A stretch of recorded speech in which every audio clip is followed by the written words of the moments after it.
Consistency is the key. Consistency is the key. So, patience, no? Will lead you to progress.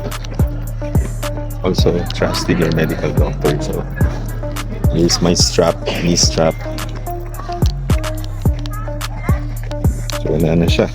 Tinanggal ko na yung knee strap na. So, kung walking lang na ganito, work,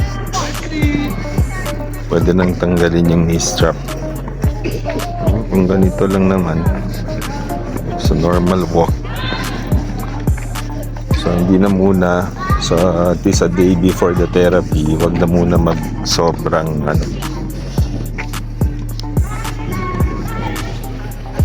movement.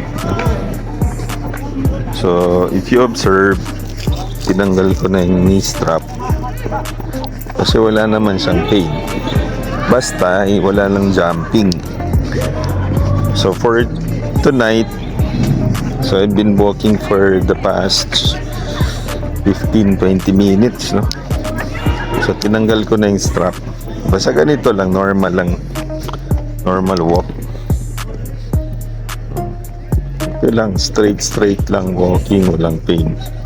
Kanina lang na medyo mali yung posture. Pero kung ganito lang, dire-diretso lang, okay lang siya. Walang discomfort. Pero pagka nag-basketball na, nag-jumping, kailangan ng support. Even running. So I don't run.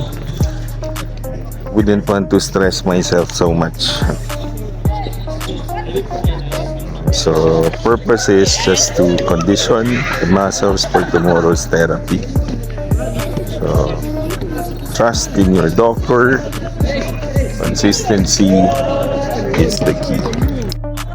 Hey, homeward bound na. Homeward bound.